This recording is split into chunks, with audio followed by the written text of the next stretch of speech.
Up and live. So welcome. Life after graduation. I'm sure not everybody here has graduated yet, or you've already graduated recently, or you graduated 30 years ago. So there's a bunch of different people of all different, experience levels that we'd like to talk to today. And I can say from experience, and I'm not sure how your experience was, my first year of graduation was not what I expected. I expected to walk out and set the world on fire. And I think that over the years, maybe that has come more into fruition. It definitely didn't happen in the first year. Definitely didn't happen maybe in the first 2 years. And I think that the thing that I lacked was a reputation. The thing that I lacked was I had a reputation. But that's what we're going to talk about today, is how to build a successful practice and how to do that in a way that really resonates with yourself, your mission, your personal mission, and also a business mission. So we're going to talk about that along with the resources in ChiroUp, and also the wisdom of someone much older and wiser than all of us. Combined. So the two big things that we'll talk about today are really trying to give you tools that you can take back, put into work, and use for a successful practice. That there's a lot of challenges. I do remember getting out of school, even though it was a long time ago, that you have all these hopes and dreams, and then reality sets in. You realize that you've got all of these challenges as far as bills to pay and how will you fit into the community. And everybody's always worried, is there space for one more chiropractor in your community? And you'll go out and you'll talk to other DCs who say, you know what, this town has enough chiropractors in it.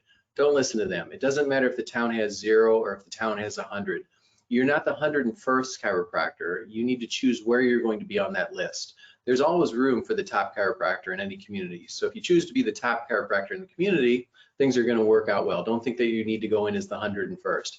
That means that you're going to do a couple of things. Number one, build a brand, which has several components, and practicing with confidence. That building a brand part is crucial, especially in today's marketplace, which has changed quite a bit in the past 10, 15 years, 30 years. And that's changed from a process where we used to deliver a service and get paid for it. Those were good days. To now, we don't so much make that happen. What we're looking for now is value, that everything that we're judged upon is based upon what value do we provide. And there's a formula for the value that we provide to our patients and our healthcare community. That's the results that we can achieve divided by the price of a visit and the number of times that we see a patient. Anything that increases the numerator makes us more valuable, better results. Anything that increases the denominator means that we have lower value to the community. And it's important to measure that value. We do it mostly with the bottom side of that, is more results, because I think that if I create an excellent product, and the product that we normally are going to provide as evidence-based chiropractors is pain relief. Like it or not, that's why people come in to see us. So we need to show them why we can solve their problem quickly. It's not so much the letters behind our name. It's not where we went to school. It's not the seminars we took. It's truly, did you solve their problem in a quick, reasonable manner? And did you do it at a reasonable cost? Not a $10,000 solution to a headache. It's, hey, we're going to work together to get this problem to go away as fast as possible. Now, I will say that when you get excellent results, there is a side of that some of us don't learn in school, because this is the clinical side, but we also have to manage that with the business side. Now, your clinical hand should always be above your business hand. However, we also need a way to market these results. People don't see these results. They don't see the results that we get with our patients. And if we can do that, we can have a very successful practice. Now, here's the difference, though, is that even if you get great results, you have to take into consideration what you're going to be doing with this product. Is this product going to be yours, meaning you're the chiropractor, it's your business, or is it going to be someone else's product? Meaning, are you going to be an associate? Are you going to be an independent contractor? Or are you going to own your own practice? And there's benefits to all of these. Some people look at it as an associate, like, I don't want to do that. I want to work for myself. I see the benefit of that, but I started off as an associate because I didn't have the business hand that I thought I should have had. I can tell you something else, though. As an associate, I came out of work, and I went golfing when the day was done. I went to see my family. I had a lot of extra spare time because I worked my hours, then I was done. It was someone else's product that I was working on. And so there are some people that prefer that method. Now, there's another method, and it's becoming an independent contractor or owning your own practice. You're going to put in a lot of extra time, not 40 hours, not 80 hours. I mean, 80 hours is kind of a part-time job for a beginning chiropractor. You're going to put in a lot of extra effort, but you're going to do it for that long-term success. And that long-term success is being able to take days off, being able to go on vacations. And sometimes we get caught up in the day-to-day as a chiropractor, seeing more patients, collecting more, that we forget about all the other things, that the reason we're working all these extra hours. Because when you graduate, you're going to put a sign up and it's going to say open. And I can almost guarantee you that you're not going to see a line of patients say, oh, Brandon graduated, let's go see Brandon. There's still a lot of work to be done. And we can't focus on the things that bring us down, like student loan. I look at student loan, I'm thankful for my student loans. Without going to school, without having the degree I have, I couldn't do what I do. I wouldn't have the ability to make the money and to see the satisfaction I give my patients and to get the clinical results that I have. So while this is something on our back, we can't be thinking about saving costs and reducing costs when we graduate. We have to be smart about it, and we have to buy the right seeds for our practice. Those seeds are going to be the things that we need in practice, including our marketing, including our EHR, including location, including a staff member. So those are all the things that we're going to talk about, is how to be smart about selecting the right kind of seeds to purchase or invest in or to nurture in your own clinic, and how to stay away from the things that maybe are a touch frivolous, that can get a young practitioner into a touch of trouble when they're first getting started.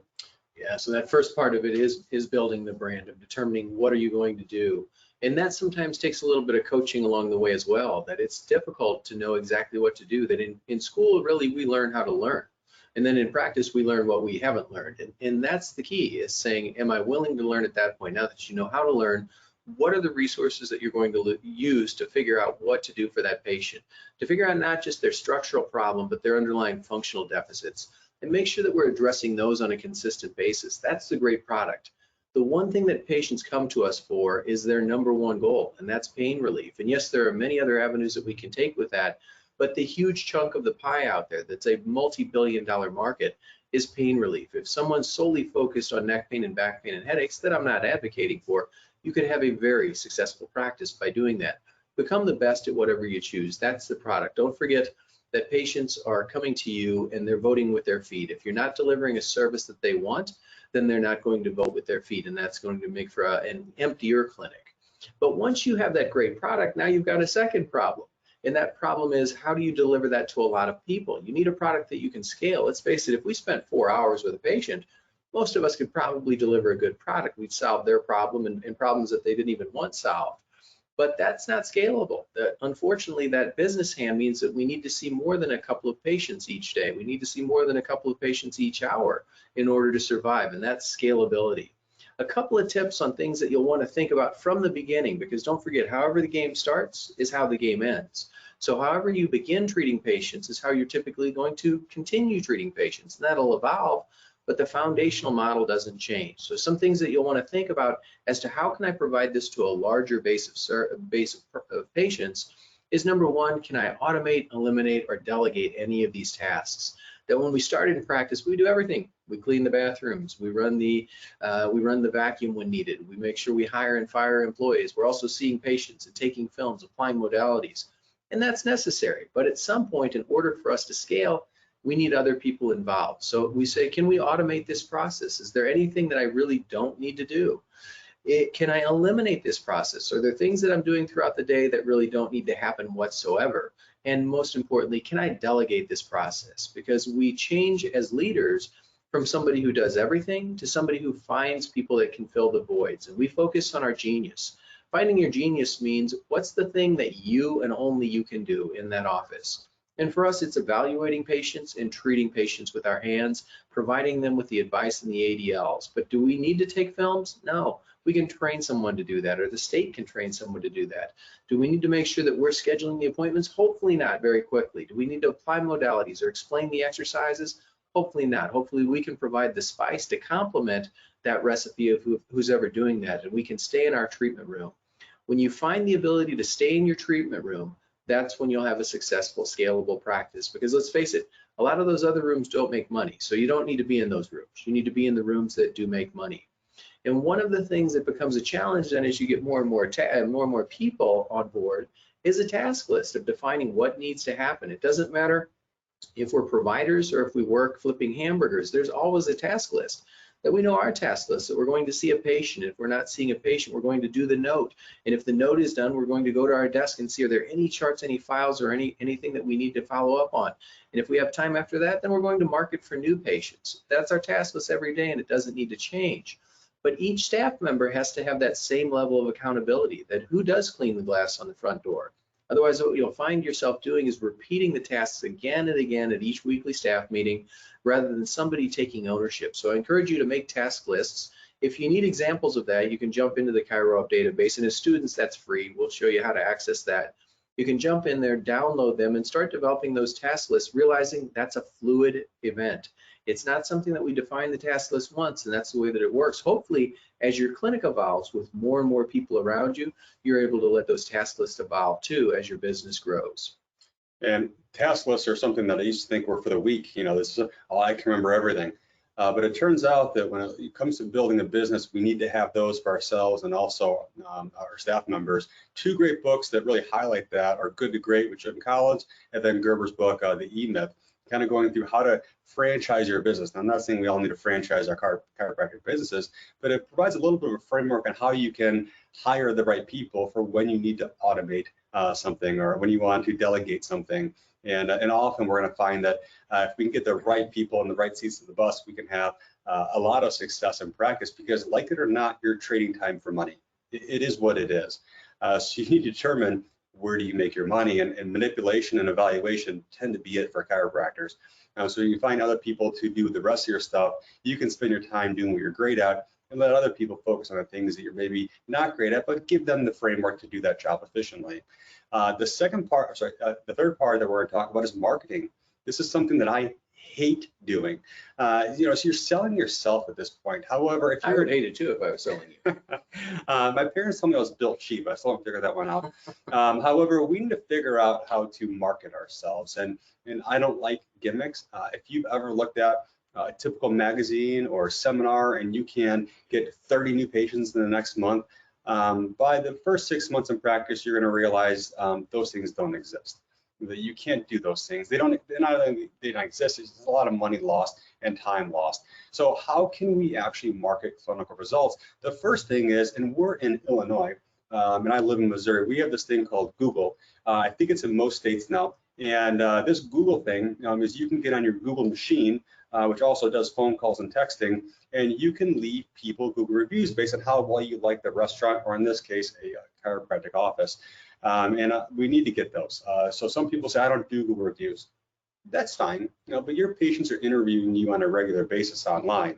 The question is, who's sitting for that interview? Is it you, or is it the guy down the street, or the lady who's a mile up the street? Like it or not, there's plenty of chiropractors around, and they need access to you. And Google reviews are how most people select their medical professional. And sometimes you need to ask the patient for that Google review, that you'll have satisfied patients, and especially early in practice, patients can't wait to help see you build your brand. They understand that you're not going to be busy right off the start. They sympathize with those woes. You don't need to drive in with the fanciest car and make believe that you have it all together at that point. You have to have it all together clinically, but you have to also be sincere and let them know that you appreciate referrals. It's okay to say that, to let them know that, Mary, if you really appreciate what we've accomplished here, I'd love for you to share that with others, because honestly, that's how my business grows. And I know that at some point in time, we want a very busy, successful business, and if you could help me be part of that, I'd sure be grateful. Would you help me for that?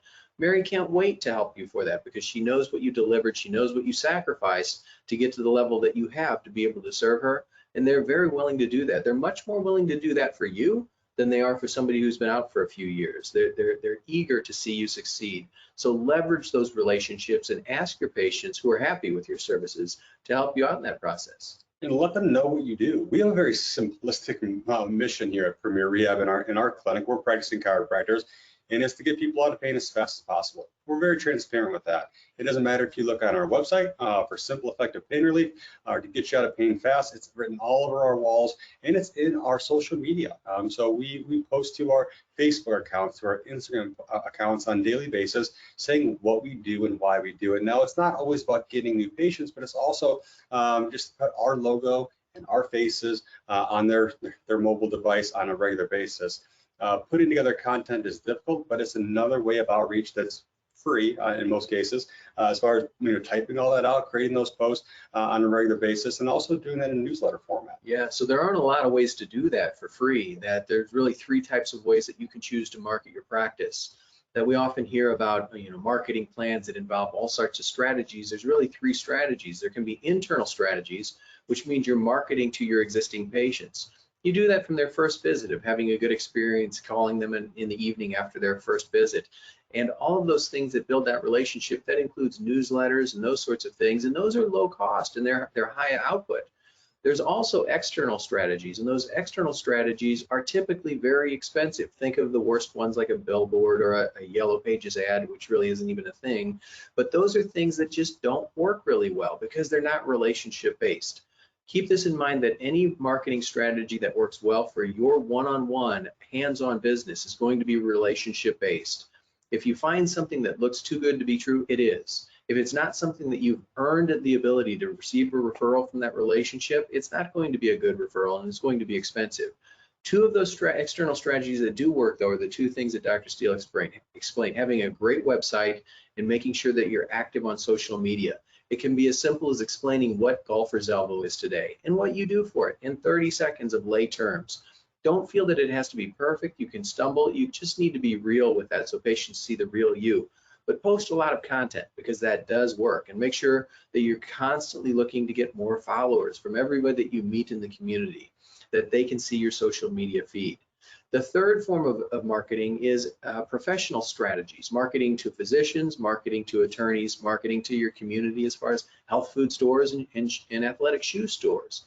Those are strategies that do cost a couple of bucks, but they typically produce great returns. One thing to remember is you don't need to do every strategy. That every marketing strategy will have an ROI, but not all of them are good ROIs. So if you search for those strategies that have high ROIs, which we can tell you what they are right now, they're marketing to patients to ask for referrals and marketing to medical physicians. Those two things work, and they're based upon the care that you deliver. Once you've earned the ability to get that referral, you'll get those referrals, but that doesn't mean they'll come automatically. They need to be stimulated. So things like a patient newsletter to let them know, here's a better way to lift and move. Not always asking the patient for something, but giving the patient something. The more that you can give to the community, the more that you're going to receive in return. So be generous with the information that you give them. Make sure that that newsletter is not about you and attracting them to your practice right off the bat, that newsletter is about something that they read and say, that was good for me. Once that happens, now you have the ability to have that relationship. So we love patient newsletters. We also love the MD and the attorney newsletters. This is just another way to communicate with the professionals in our area. It doesn't have to be MDs, it doesn't have to be attorneys. Those just happen to be people who share a similar demographic of patient, but it could also be a CrossFit gym. It could be a nutritionist, a functional medicine doctor, or a coach in the area. Finding different people that have an audience that you're looking to communicate with. Make sure when you talk to those people, you're speaking in the same lexicon, meaning most people don't understand the same language that we use and the same higher level of language. So make sure you're talking to them in an experience that they can relate to. So if I was writing an MD newsletter, I'm going to talk about opioids. I'm talking about spinal manipulation. I'm going to talk about rotator cuff syndrome. But if I'm talking to an OB who's also an MD, I probably don't want to talk about shoulder conditions. So making sure the content that you're giving them is relatable to them, because you want to make sure it's something for them. I'll tell you what, one of the most dreadful moments in my entire life was walking into a medical office and scheduling a lunch with them to meet them, because I shared so many patients with them. And I thought, for some reason, which has never happened in my entire life, that the medical doctor and his entire team is going to come out and greet me in the waiting room. We're going to have lunch, and I need to be prepared with every single reason why a chiropractor is so great in the world. And then I walked up to the front desk, and it was just the secretary. The secretary booked out a book, and I scheduled a lunch with them. So sometimes we think there's something so scary, but the reward in going to have lunches with medical doctors has been tremendous in my practice, and obviously with yours. Then now seeing 400 to 500 medical referrals per year, that those patients are coming to us because they believe in our mission, they believe in our reputation and what we do. There's an entire section in ChiroUp on how to do these lunches, how to schedule them, the things that talk about the resources to bring, that when you go to these lunches, you need to have some resources and answers to their questions. So all that's available in ChiroUp if you're looking for that. Yeah, a very simple formula that it's not magic to get MD referrals. It does take time. The floodgate won't open the first lunch that you have. But if you keep throwing mud at that wall, that's one of the points to make, is that don't waste money on a lot of different strategies. Pick 1 or 2 or 3 strategies initially and invest all of your time and energy into those strategies. And hopefully MD marketing will be one. It pays off in a very handsome fashion, and it builds your reputation in the community. It has a lot of ancillary benefits in addition to the patients. So that's one that hopefully you'll put time into. If you want the exact recipe, it's free as a student. Go check out ChiroUp and take a look at the MD marketing campaign. So the last one is the focus aspect of it, and I'm going to let you handle this one, even though it's a Cardinals picture, which I'm a little salty about them not being in the postseason this year. Yeah, so close.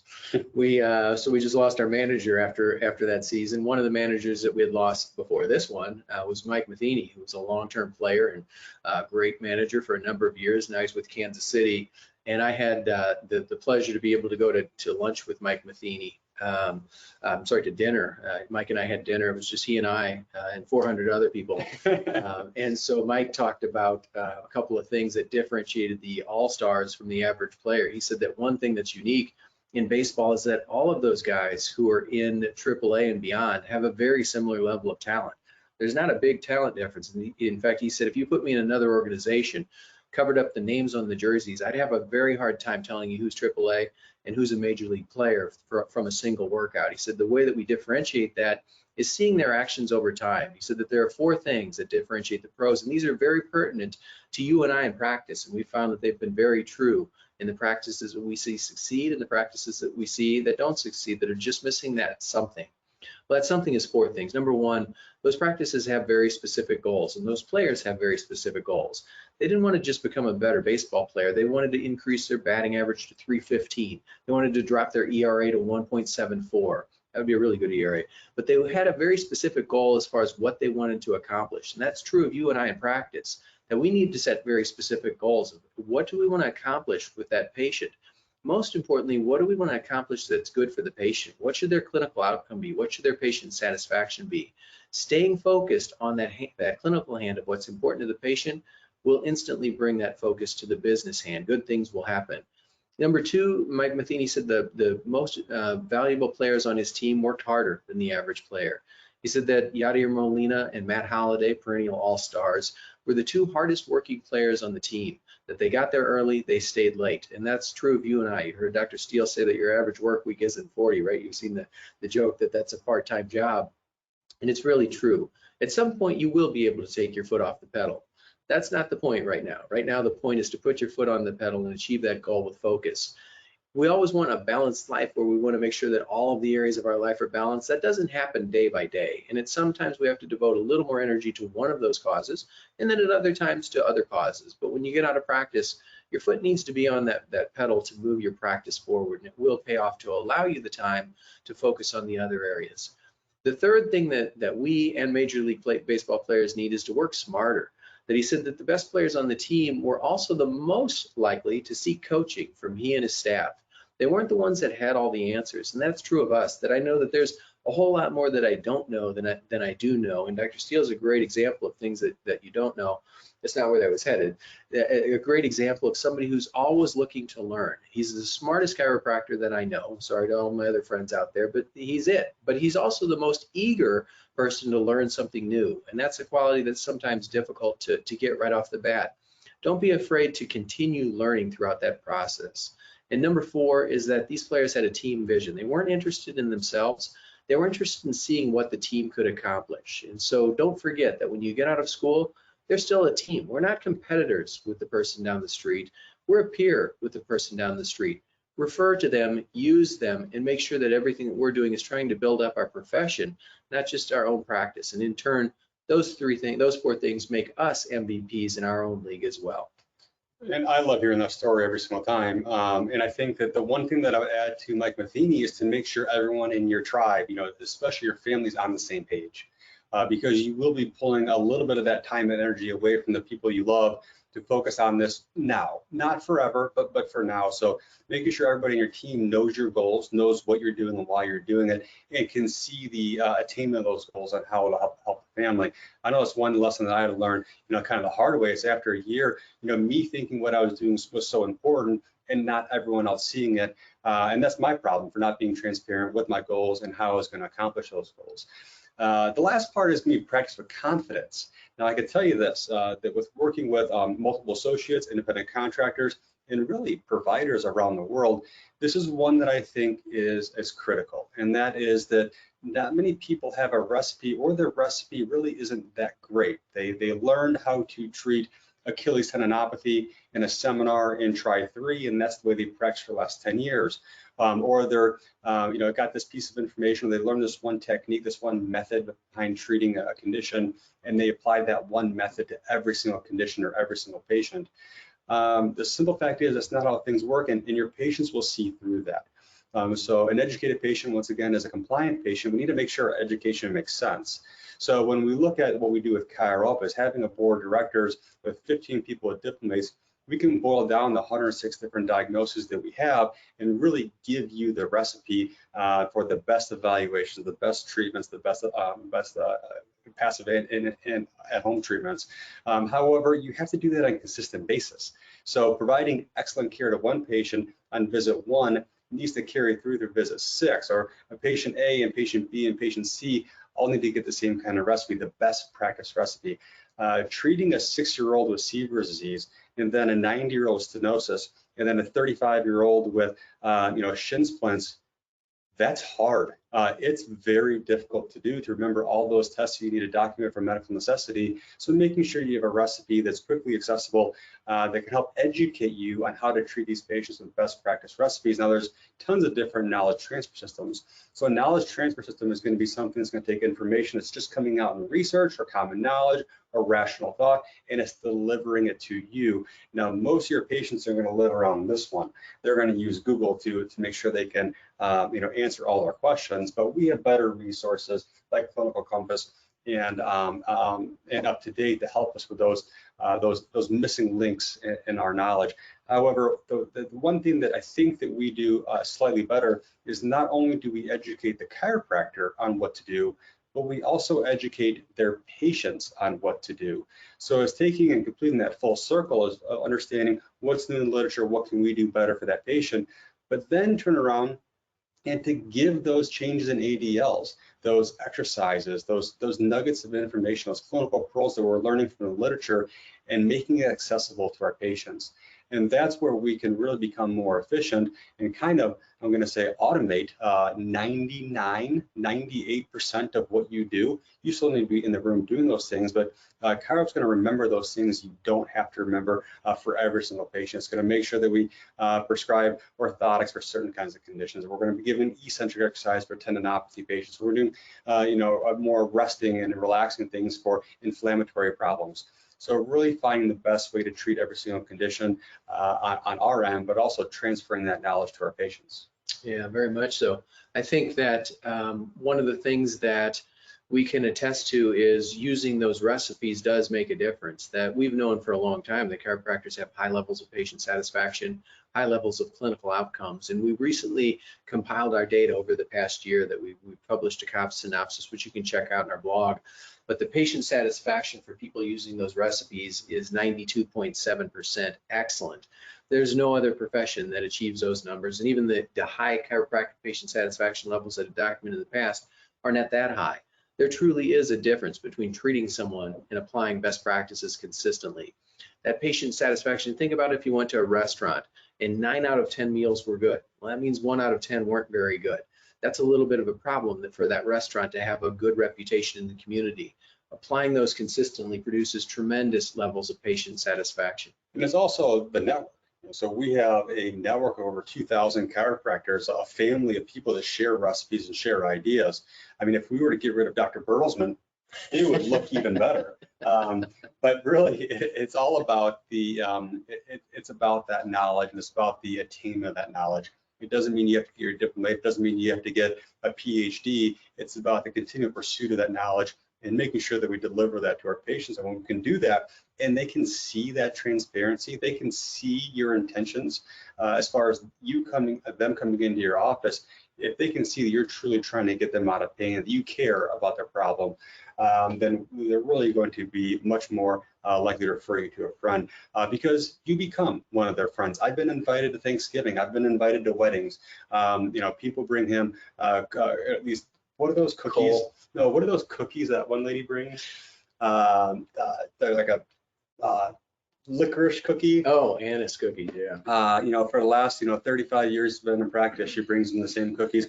In fact, I think they actually are the same cookies. It could be. Yeah, it could be. But people appreciate what we do.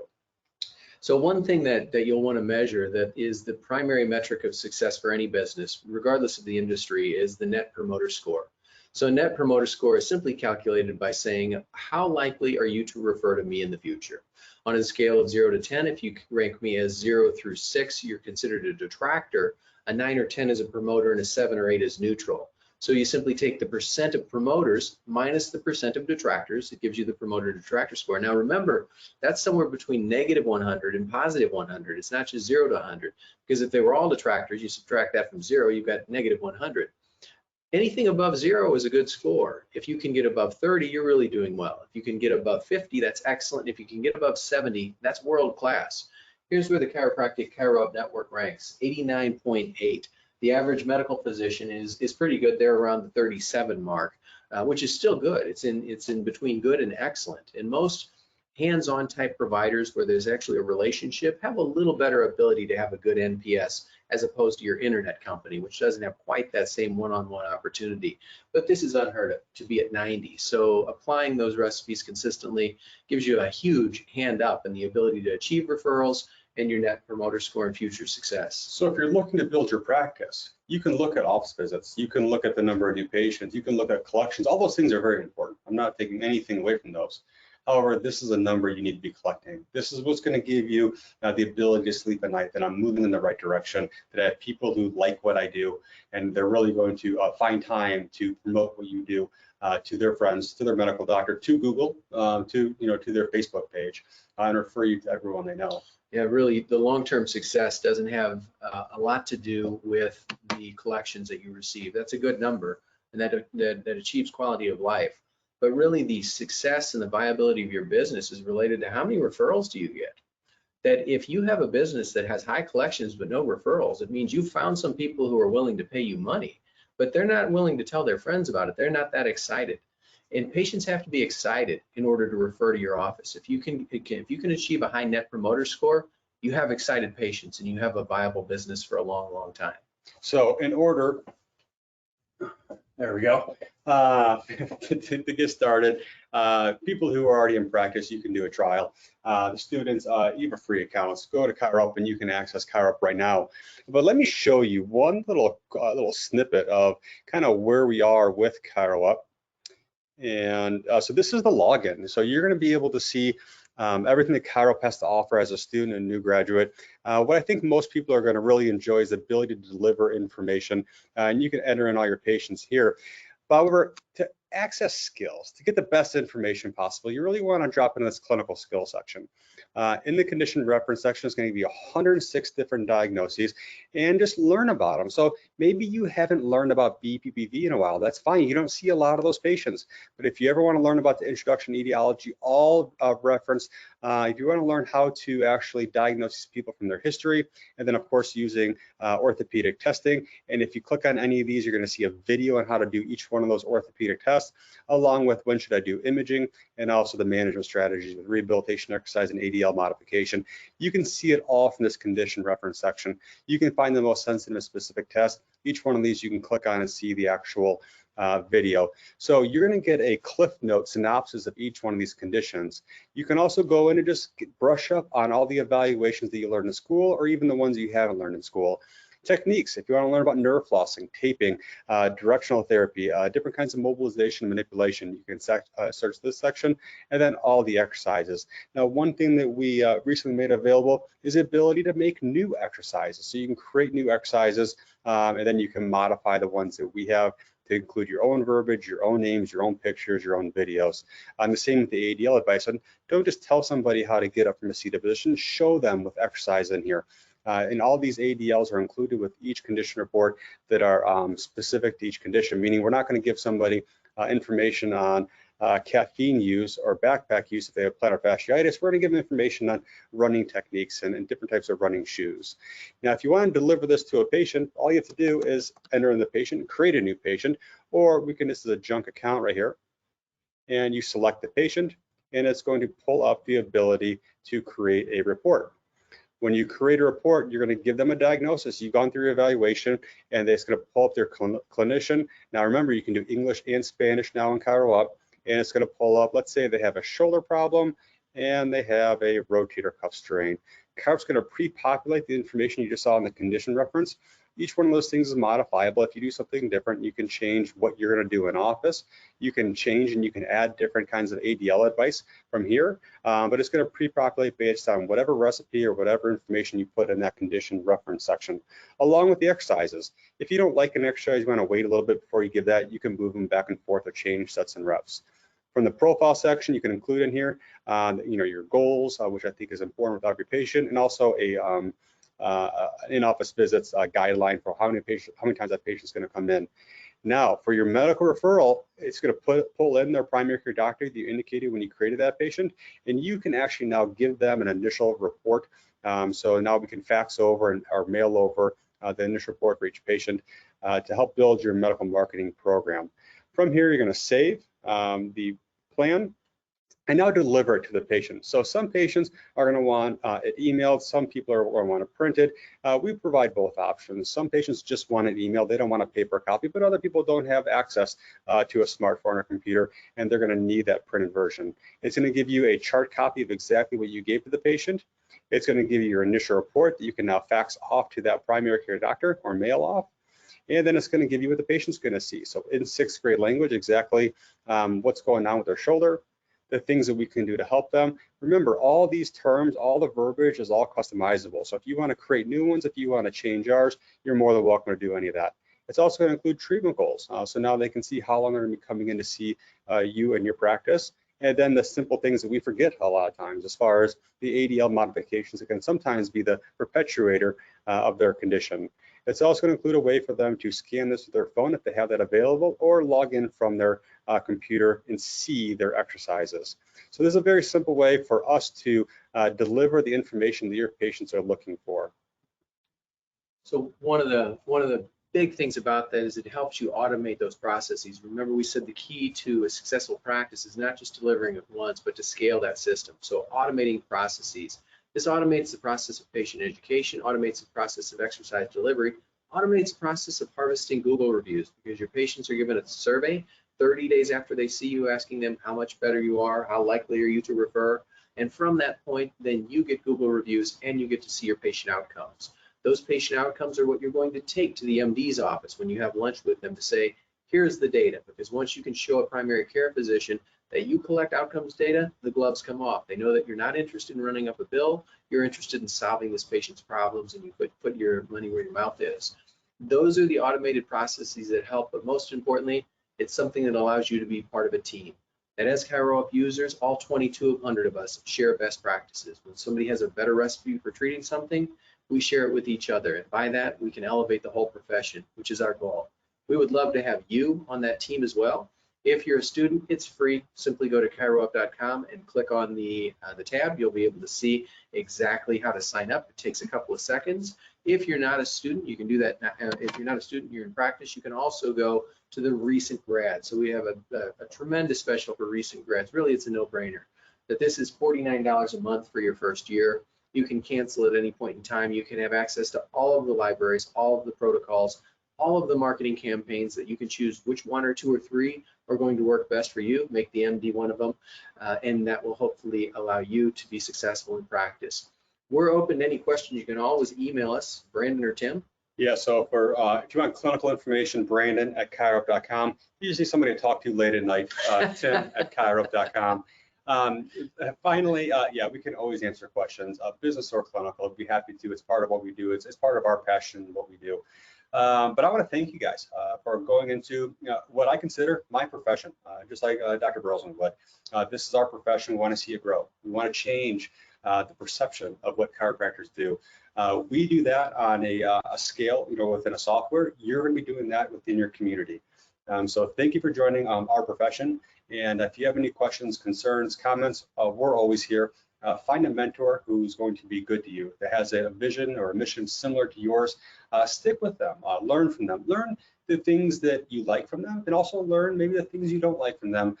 Because if you can do that and you continue that learning process, your patients will see that, you'll grow as a practitioner, and we can all prosper in really where this profession is going. I think it's going to be exciting for all of us. Good luck. Thanks for watching.